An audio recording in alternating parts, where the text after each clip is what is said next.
Okay, continuing with the King of the Ring series for the month of June. This is going to be King of the Ring 1996. Definitely one of the most historical pay-per-views of all time. You know, I think it's one of those pay-per-views where at the time you probably didn't realize how special it was until, years later down the road. Like this show is extremely important for a lot of different reasons. But yeah, man, this was definitely a good show. I would definitely say one of the better pay-per-views of 1996 and a hell of a step up from the nightmarish King of the Ring 1995. So we're in Milwaukee, Wisconsin for King of the Ring 1996. The show did about 8,000 fans and pretty good atmosphere. Really, really just a fun show from top to bottom. Really not much to complain about here in terms of the wrestling. First match of the night, we got Stone Cold Steve Austin taking on Wild Man Marc Mero with Sable. This is a King of the Ring semifinal matches. So they had the two semifinal matches and then they had the finals.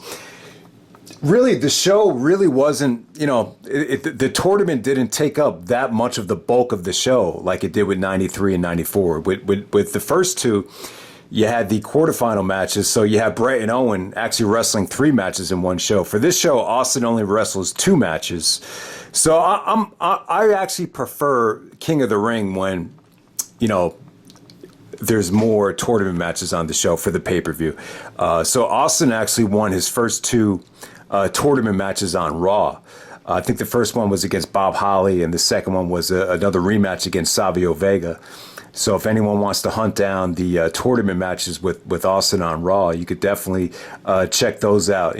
I'd actually like to see this tournament as a whole one day, but yeah, we're just focusing on the pay-per-view here. So Austin versus Wild Man Marc Mero, man, good stuff. They got a lot of time out there. They got a little bit under 20 minutes.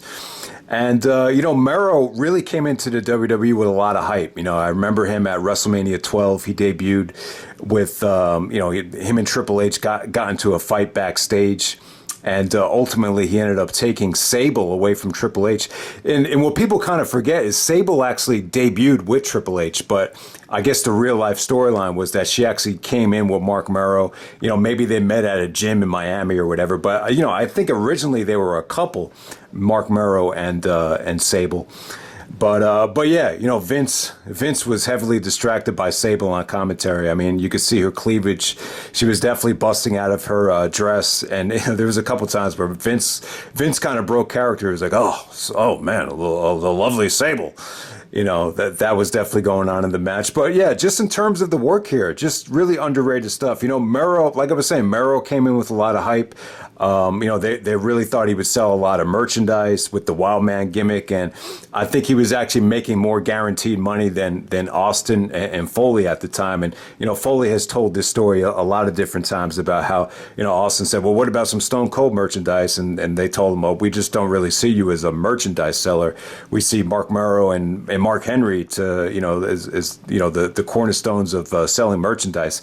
Something along those lines. So it's just funny how things played out with Austin and Foley kind of becoming the 2 cornerstones of the Attitude Era. But yeah, man, the match was really good. Austin was definitely doing more experimental stuff here. You saw him bust out a Roderick Strong like backbreaker. And, just pretty much controlled the match, while Mero kind of relied more on high-flying hurricanranas, the Owen Hart, the WrestleMania 19 finish with Shawn and Jericho, where he does the leg scissors to the back to get the pinfall. So Mero was a hell of an athlete. I think what he was lacking, though, was definitely the fundamentals. And I think over time, the fans kind of saw through him and maybe a lack of passion. I don't know what it was with Marc Mero. I mean, I wasn't the biggest fan, but it's just funny how they saw him as this ultra megastar coming in there, with Sable. But over the years, Sable got more over than Marc Mero. And, but yeah, man, good stuff here. Austin actually got a bloody lip, and really, it really kind of opened the door up for, him to go to the hospital. And then someone told him a story about how, Jake Roberts cut a religious-based promo on you. And that's pretty much where, the groundwork was laid for the promo later on in the night. But, Austin actually wins with the stunner. I didn't like the way people sold the stunner back then. Like, they sold it like they were, like, paralyzed or, something happened to their neck. I just thought guys kind of oversold the stunner. I think you even saw it with Vince. later on in 1997 with the very first stunner. But yeah, Austin and Marc Mero, good match here, really underrated stuff. I really enjoyed it. I go as hard as 3 3/4 stars. I thought it was that good. All right, so next up you have Jake the Snake Roberts taking on Vader with Jim Cornette. And, when you look back at King of the Ring, a lot of times they'll use it to kind of build up, the heel for the next pay-per-view. They actually did it at King of the Ring 2000 with Benoit. I remember Benoit just destroyed Rikishi. He actually got DQ'd, and then he would face The Rock at Fully Loaded. So with this match right here, they're really building up Vader for SummerSlam against Shawn. So they just had Vader just annihilate, Jake Roberts. Jim Cornette, had the tennis racket at ringside. I can't remember exactly what the DQ was, but Vader just destroyed Jake's ribs, and then Jake was selling the ribs, and they were like, he's barely even going to walk. How's he going to compete in the finals? But Jake the Snake Roberts goes on to advance at 41 years old in the finals of the King of the Ring. This is kind of like, Jake was like the sentimental favorite. This was going to be his last great run. But it's kind of depressing when you hear about Jake's age and, all the drinking problems he would eventually have, when you look back at this match in retrospect. But, Jake the Snake is, hey, at least he's still alive. Right? He's in AEW managing, he's a manager in AEW right now. So he's not doing too bad. All right, so next up we have the Smoking Guns with Bart Gunn and Billy Gunn with the lovely Sonny to defend the belts against the Godwins. Henry O. Godwin and Phineas Godwin with Hillbilly Jim at ringside. So the Tag Team Championship match. All right, so Sonny had just left the Body Donnas and she sided with Billy Gunn.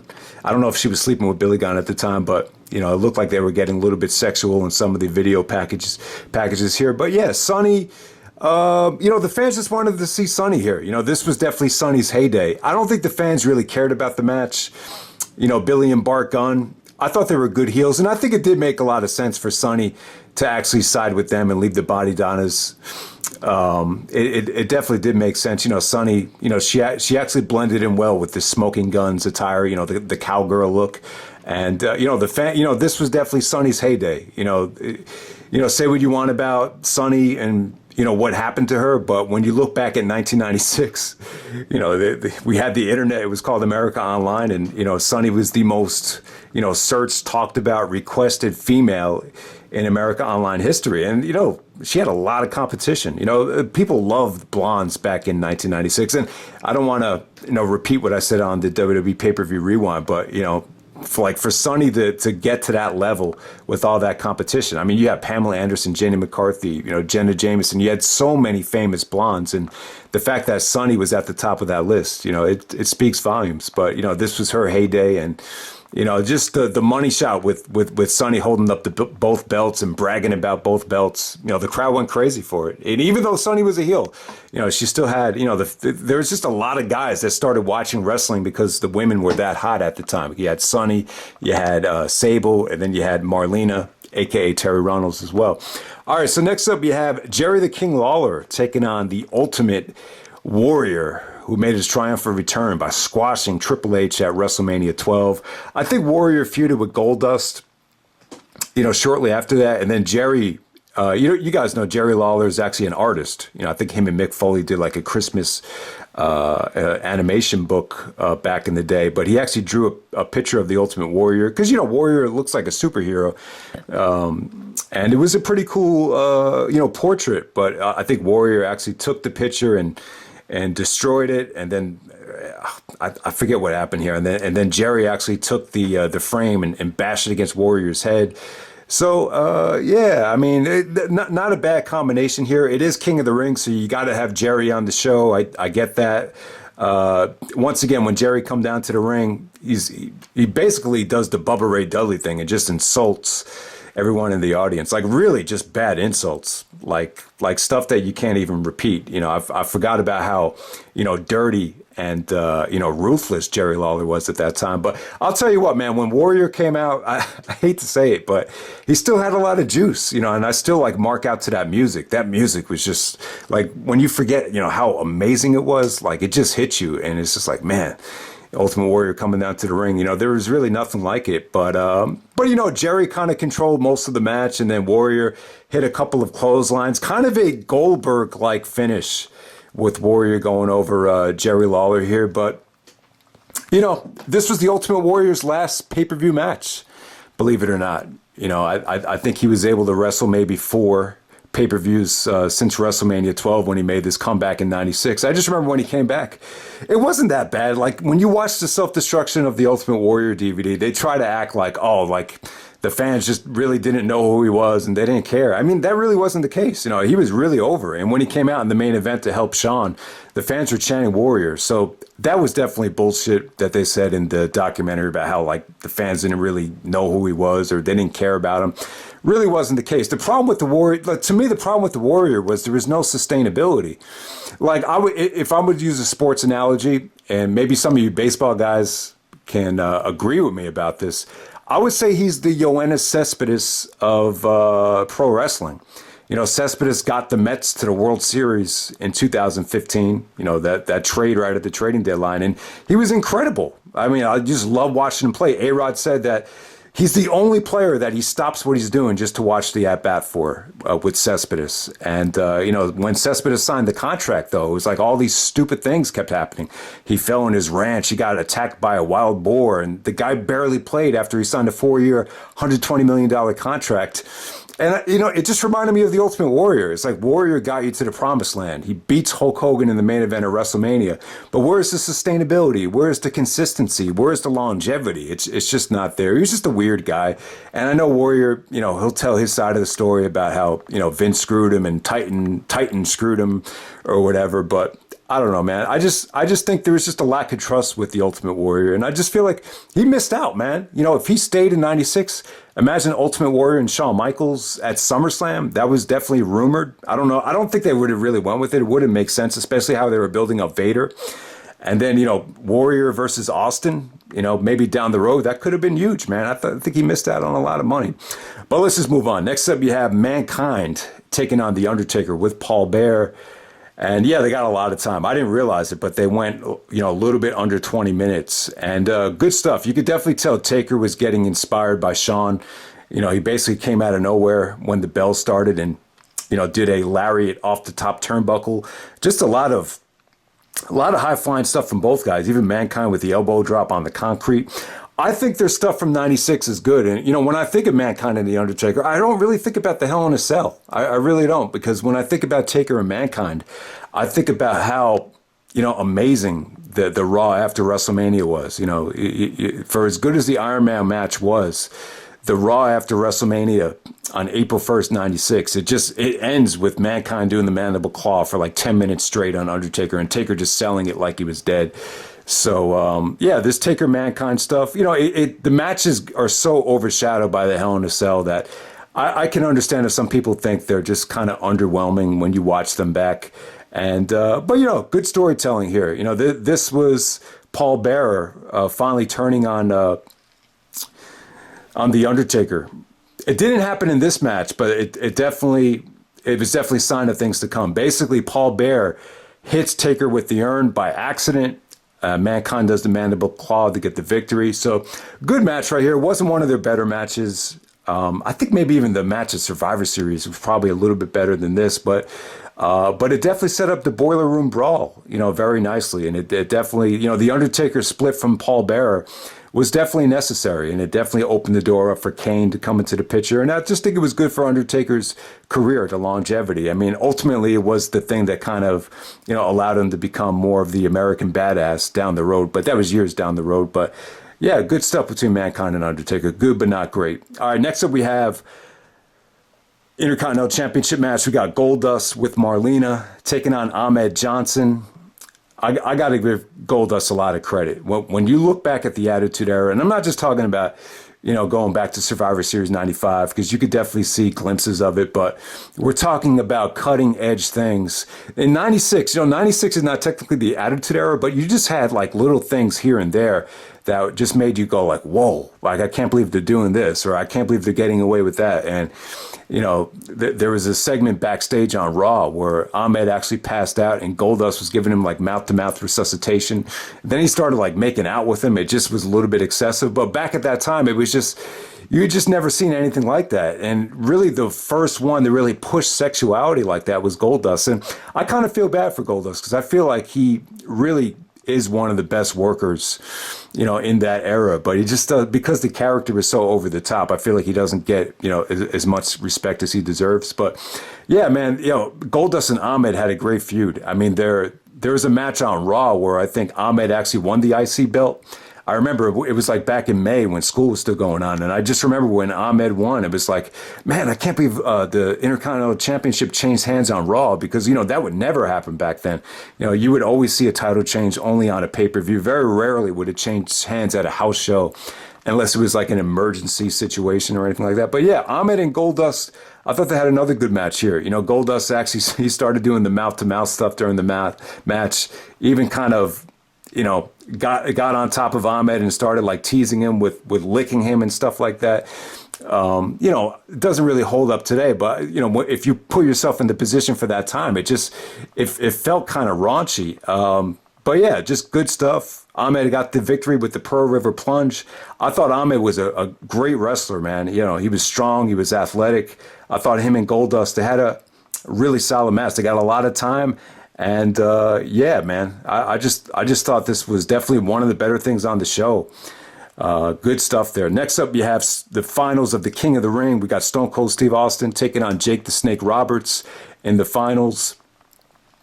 Now, let me tell you something. Austin was definitely relentless here. Even in the match with Marc Mero, like Austin just had these sequences where, he was just, ultra intense. The punches and the facial expressions were really connecting with the fans. So Austin definitely was. I think there was a lot of fans. You saw the ECW guy with the shades. You saw some of the guys you usually see at ECW shows. So they knew what Austin was capable of. So he had a pretty good fan base on this show. So I think there was a lot of support for Austin even before the promo. It's not like the promo, made people realize exactly what he could do. There were still people that knew exactly how good he could be even without the promo. But really went for the kill here. Really just attacking, Jake the Snake's ribs. Jake had like all these layers of tape on, and Austin was just taking it off. And then they were gonna stop the match and wheel Jake out of the ring. But then he said no. And then Jake got a good comeback, hit some nice punches, but ultimately goes down with the stunner 1, 2, 3. And yeah, I mean, Austin was kind of disrespectful towards Jake, brought up the drinking problems and called him a piece of trash. He said, get him out of my ring. But in reality, Austin's always been very supportive of Jake the Snake. He always mentions him like, if you want to learn how to work, if you want to learn how, to get over with the fans, then watch Jake Roberts, watch the way he punches, watch everything he does has a purpose. So yeah, I just want to make that point. But yeah, this promo right here, I don't really think Vince and even Jim Ross and even the crowd as a whole, I don't think they really comprehended just how monumental it was. I mean, there was an eruption when Austin said, you talk about John 3:16. Well, Austin 3:16 says, I just whooped your ass. You heard a huge gasp in the arena when he said that. But the promo as a whole, it sounded to me like Vince couldn't wait until he shut up. He's like, when he made the comment about the Thunderbird, he's like, all he got to get is a cheap bottle of Thunderbird and get some of that courage he had when he was in his prime. Like Vince was like, he is Stone Cold. Oh, I beg your pardon. Oh, well, stop it. Vince kind of had that mentality towards it. So I don't know if Vince really said to himself like, oh, this is going to be our guy. Austin basically won the King of the Ring. I think primarily because Triple H was being punished for the Click incident. So I like to say like Vince was up in arms about Austin being the next guy. I don't really think he felt that way at the time. And just the way it came off, it didn't, like even Doc Hendricks in the coronation, it didn't really feel like anything huge just happened. I think it was one of those situations where just over time, there were certain fans that just appeared on Raw that just remember the promo, and the fans made the promo bigger than it really was at that moment, if that makes any sense. And, the funny thing was, that Austin didn't put the crown on. He didn't put the robe on. For most heels, it would definitely make sense. But for this situation, Austin had no. It seemed like Austin just wanted the title shot. He even mentioned Shawn Michaels, and he calls the British Bulldog Davey Boy Smith. So, the funny thing is, you forget that he actually mentions Shawn and the British Bulldog in the promo. Basically says he's going to be, you're looking at the next WWF champion, and that's the bottom line because Stone Cold said so. So, yeah, I mean, I don't think it's Austin's best promo. I think it's his most important promo, but I feel like Austin's just cut, more, entertaining and just more serious promos that had better delivery than this. Like, if I were to compare this promo to Punk's promo, I think Punk's delivery was a lot better than Austin at the time, because Austin really hadn't had like a lot of microphone work up to that point. He, like when $1 Million Man was managing him, I think he barely even said a word. And then we have the main event. We got Shawn Michaels with Jose Lothario, the WWF champion, taking on the British Bulldog with Diana Smith and Jim Cornette. And we have Mr. Perfect on the outside as a special outside enforcer. They were setting it up like Perfect was going to be the referee, but that was not the case. Perfect has really gotten in the way of a lot of championship matches going back to WrestleMania 10. So I think that kind of made the fans a little bit skeptical that Shawn was going to lose the belt here. So this is a rematch from Beware of Dog, where the lights went out and there was like a German suplex by Shawn, and it ended up being a double pinfall. So that's why they had a rematch here. But yeah, Shawn Michaels and Bulldog worked great. To me, this is their best match. This is their longest match. They almost went a half hour. I just thought this was, this was Shawn Michaels just in his physical athletic prime. I don't think I've seen Shawn look better. Obviously, we all know that Shawn was a god back in 1996 in terms of, his athleticism, his selling, just everything he can do in the ring, his bumping, the excitement. And I'll give British Bulldog credit too, man. He had a lot of strength. He was a good submission wrestler as well. I thought the surfboard he busted out here came off great. There was just so many, sequences where they were Irish whipping each other. There was a crossbody. The Michaels busted out the leg scissors, the Hurricane Rana on the outside, where Owen's doing commentary the whole show, and he actually broke character and was just like unbelievable, because Owen's a lot more like Shawn than Brett. I think a lot of people would agree with that. I think Owen's kind of a blend of both. But yeah, I mean, just everything here, man. It was just long, and it was good though. It was just really good. Like every time Shawn bumped for Bulldog, it just came across really, really, smooth.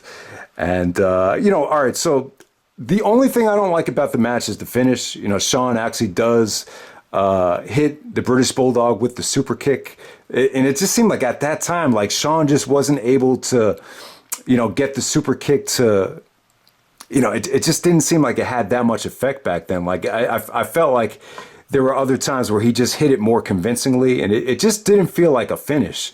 And then you have Mr. Perfect trying to come in to count the finish. Then Owen actually, pulls Mr. Perfect away as he's trying to count with the other referee. The whole thing just looked weird to me. And there's just so much going on with Jose and Jim Cornette on the outside as well.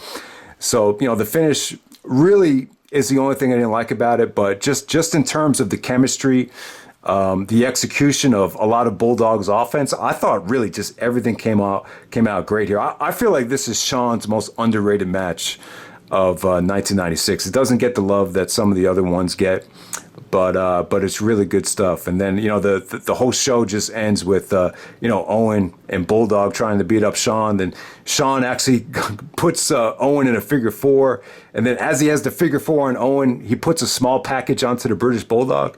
It was like, what the hell are you doing? And he's just putting on a wrestling clinic. And then Vader comes out, tries destroying everybody. Then Ahmed Johnson comes out to make the save. Fans start screaming for the Ultimate Warrior. Warrior comes out to make the save. So that sets up your six-man tag for the international incident. Jim Cornette was complaining that, they got screwed with, the whole Mr. Perfect situation, that Perfect should have been the referee. The other referee shouldn't have been there to begin with.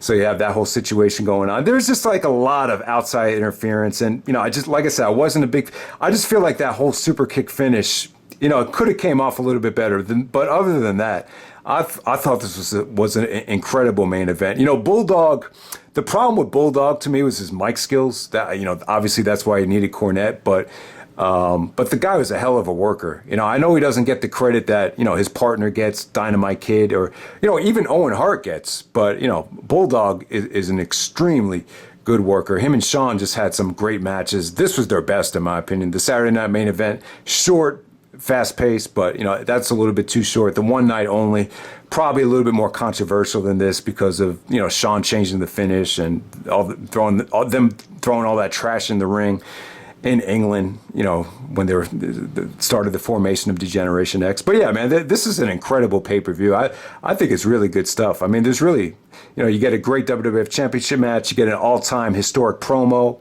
you get a solid, opener with Austin and Marc Mero to start off this thing. You get, glimpses into the Attitude Era here. The only thing is, it's kind of Triple H's darkest moment.